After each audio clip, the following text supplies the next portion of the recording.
जो बीजेपी को 2-4 वोट आने थे वो भी खत्म।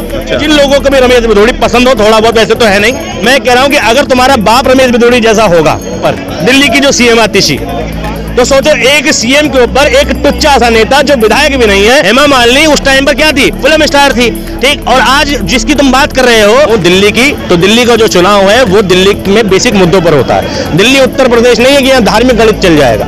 यहाँ पर जितने लोग रहते हैं, हाँ मेरे अंगने में तुम्हारा क्या काम है, बन गए फर्जी voter. Election commission of India अगर मोदी सरकार के अधीन है। देश में ऐसे लोग हैं जो सच की आवाज को दबाने की पुरजोर कोशिश कर रहे हैं।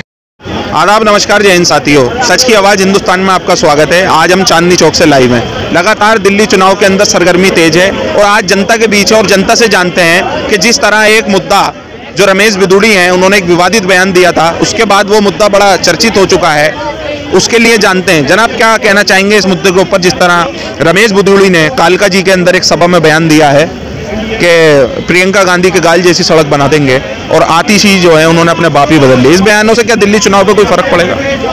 बिल्कुल, दिल्ली चुनाव पे फर्क तो पड़ना है। जो बीजेपी को 2-4 वोट आने थे वो भी खत्म। मतलब ये देखने की बात है कि बीजेपी के जो विधायक हैं वो बदतमीजी की कितनी पराकाष्ठा पूरी करते हैं। रमेश बिधूड़ी का टिकट कटा सांसदी का क्योंकि उन्होंने बदतमीजी करी संसद के अंदर। वो व्यक्ति संसद की गरिमा नहीं रख सका, बाहर आके महिला की गरिमा नहीं रख सका, और वो व्यक्ति सपना देख रहा है कि मैं विधायक बनूंगा और जनता का प्रतिनिधित्व करूंगा। मैं सिर्फ एक बात कहना चाहूंगा, जिन लोगों को भी रमेश बिधूड़ी पसंद हो थोड़ा बहुत, वैसे तो है नहीं, लेकिन अगर 2-4% फिर भी होते हैं नेता के फॉलोवर, मैं कह रहा हूं कि अगर तुम्हारा बाप रमेश बिधूड़ी जैसा होगा तो तुम्हें क्या फील होगा? तुम क्या एक्सेप्ट करोगे अपने गार्जियन के रूप में रमेश बिधूड़ी को? क्योंकि जो जनता का प्रतिनिधि होता है, जो विधायक होता है, वो उस इलाके का गार्जियन होता है। तो सोचो अगर गार्जियन इतना बदतमीज होगा, क्या तुम उससे काम करा पाओगे? ये तो एक बात हो गई। दूसरी बात, रमेश बिधूड़ी ने टिप्पणी करी सीएम के ऊपर, दिल्ली की जो सीएम आती थी। सीएम छोटी मोटी पावर तो होती नहीं, अच्छा खासा संवैधानिक पद है। तो सोचो एक सीएम के ऊपर एक टुच्चा सा नेता जो विधायक भी नहीं है, पार्षद भी नहीं है, ठीक, सांसदी तो खत्म ही हो गई, जो कुछ नहीं है, लेकिन फिर भी उसकी इतनी जरूरत है, इतनी हिम्मत है कि वो कुछ भी उल जलूल बात कर सकता है, और वो भी जब देश का प्रधानमंत्री स्टेज पर हो। तो इसका क्या मतलब समझे कि ये बात देश के प्रधानमंत्री ने बुलवाई हो। लेकिन मोदी जी तो कहते हैं कि हमारे शासन काल के अंदर बेटी सुरक्षा है, बेटी बचाओ बेटी पढ़ाओ।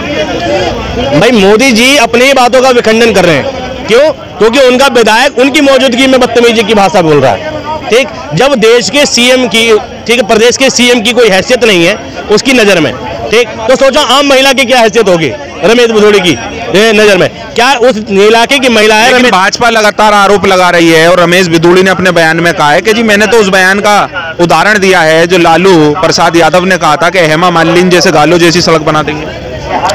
भाई एक बात बताओ, मैं कह रहा हूँ लालू प्रसाद यादव ने जब कहा था, क्या लोगों ने उसे सही माना था? क्या जब लोग लालू प्रसाद यादव को सही नहीं मान रहे तो तुमने वो एग्जाम्पल उठा भी कैसे लिया? और हेमा मालिनी और प्रियंका गांधी, हेमा मालिनी और आतिशी में फर्क है ना। हेमा मालिनी उस टाइम पर क्या थी, फिल्म स्टार थी, ठीक। और आज जिसकी तुम बात कर रहे हो वो कौन है? वो एक राजनीतिक नेता है। और दूसरी बात, एक सीएम है। तुम सीएम तक पे बाप बदलने की टिप्पणी कर सकते हो और तुम बात करोगे हेमा मालिनी, कंपेरिजन है? भाई एक संवैधानिक पद की कुछ गरिमा होती है। एक पुलिस वाला है, तुम पुलिस वाले पे हाथ नहीं छोड़ सकते, पुलिस वाले को गाली नहीं दे सकते, लेकिन एक दूसरा व्यक्ति है किसी दूसरे फील्ड में, उसको बोल दोगे तो धाराएं कम लगेंगी। संवैधानिक पद पर तुम किसी को छेड़ोगे तो धाराएं ज्यादा लगेंगी। मैं तो बस ये जानना चाहता हूँ बीजेपी कार्रवाई क्या करेगी? अब दिल्ली के अंदर लगातार तीनों पार्टियों ने अपने प्रत्याशी उतार दिए हैं, और दिल्ली का चुनाव जो है वो अब वोटिंग की तरफ धीरे धीरे आगे बढ़ रहा है। क्या लग रहा है कि दिल्ली के लोग एक बार और अरविंद केजरीवाल के साथ जाएंगे, या दिल्ली के अंदर बदलाव आ रहा है? देखो मैं बात कर रहा हूँ दिल्ली की, तो दिल्ली का जो चुनाव है वो दिल्ली में बेसिक मुद्दों पर होता है। दिल्ली उत्तर प्रदेश नहीं है कि यहाँ धार्मिक गणित चल जाएगा। यहाँ पर जितने लोग रहते हैं सब माइग्रेंट हैं, और 50% लोग किराए पर रहते हैं। वो अपनी जिंदगी बदलने के लिए वोट देते हैं, अपनी सुविधाओं के लिए वोट देते हैं। जिस तरह लगातार भारतीय जनता पार्टी के 10 साल से यहाँ सांसद जीतते आ रहे हैं और साथ के साथ जीतते हैं, क्या लोकसभा और विधानसभा में लोगों की सोच बदल जाती है? बिल्कुल बदलती है। लोकसभा का जो चुनाव होता है उसमें राष्ट्रीय मुद्दे हावी होते हैं, ठीक। दिल्ली का जो विधानसभा चुनाव उसमें दिल्ली के बेसिक मुद्दे हावी होते हैं। बीजेपी बार बार कोशिश करती है कि इसे राष्ट्रीय मुद्दों पर लड़ा जाए, ठीक, लेकिन वो कभी कामयाब हो नहीं पाएगी क्योंकि दिल्ली की पब्लिक माइग्रेट है। लेकिन भारतीय जनता पार्टी के नेता कह रहे हैं कि अरविंद केजरीवाल ने दिल्ली को खोखला कर दिया है, और रमेश बिधूड़ी आके उसको भरेंगे। मतलब ठीक है, केजरीवाल ने खोखला कर दिया, तुम्हारे पास ऑप्शन क्या है? भाई केजरीवाल वर्सेस कौन है दिल्ली में, मुझे बताओ। केजरीवाल ने इस देश में तो कहीं भी अपना चेहरा नहीं उतारती है। पूरे भारत में किसी भी राज्य में, ठीक है, 25% बजट शिक्षा को किसने दिया? केजरीवाल ने दिया। तुम्हारी सरकार ने दिया क्या? नहीं दिया ना। भाजपा कह रही है केजरीवाल घोटाला करते हैं, शराब घोटाले में ये मुक्त है। अब उसके बाद जो है डीटीसी के अंदर भी घोटाला। मैं कह रहा हूँ पीएम केयर फंड का घोटाला कहाँ गया? इलेक्ट्रोल बॉन्ड का घोटाला कहाँ गया? आयुष्मान कार्ड का घोटाला कहाँ गया? मोदी जी की आवास योजना का घोटाला कहाँ गया? शौचालय का घोटाला कहाँ गया? और मोदी जी जो छाती ठोक रहे थे कि मैंने घर दिए, एक किराएदार दिल्ली का ढूंढ के निकाले, जिस पर मोदी जी ने तो कहा है कि आपदा फैल गई है दिल्ली के अंदर। हाँ, तो आपदा है, आपदा का नाम है नरेंद्र मोदी, आपदा का नाम है भारतीय जनता पार्टी। सोचो, इस देश से अगर मोदी जी चले गए, इस देश से अगर बीजेपी चली गई तो क्या होगा? पॉजिटिव परिणाम।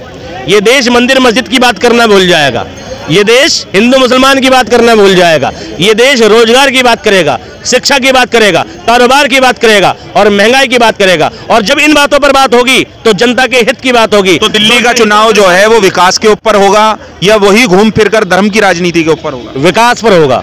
धर्म का एजेंडा दिल्ली में चल ही नहीं सकता। कारण माइग्रेट पब्लिक है यहाँ की, सब बाहर से आकर बसे हैं, जिंदगी बदलने के लिए आते हैं। मंदिर मस्जिद के नाम पर वोट नहीं देती यहाँ की जनता। तो इस लड़ाई के अंदर क्या बीजेपी और आम आदमी पार्टी का कांग्रेस भी इस लड़ाई में नजर आ रही है? बीजेपी नहीं है लड़ाई में। अच्छा, वो तो रमेश भिदोड़ी ने 2-4 एंट्री कराई है अभी कि थोड़ा नाम हो जाए कि हाँ बीजेपी भी चुनाव लड़ रही है। चुनाव में तो आम आदमी पार्टी और कांग्रेस का ही चुनाव है। बीजेपी कहाँ? मेरे अंगने में तुम्हारा क्या काम है? वो लाइन बिल्कुल सेट बैठती दिल्ली के ऊपर। लेकिन अरविंद केजरीवाल ने जो अभी योजना निकाली थी 2100 रुपए हर महिला को देंगे, तो भारतीय जनता पार्टी लगातार आरोप लगा रही है कि पंजाब की महिलाओं को आपने अभी तक 1000 रुपए का वादा करा था और 3 साल से सरकारें वहां नहीं दी हैं। जिस दिन मोदी जी 15 लाख दे दे उनको तब सवाल करने का अधिकार है। भारतीय जनता पार्टी लगातार सीधा आरोप लगा रही है कि दिल्ली के अंदर रोहिंग्या आ गए हैं, बांग्लादेशी आ गए हैं और उनकी हमने धरपकड़ भी करा दी है।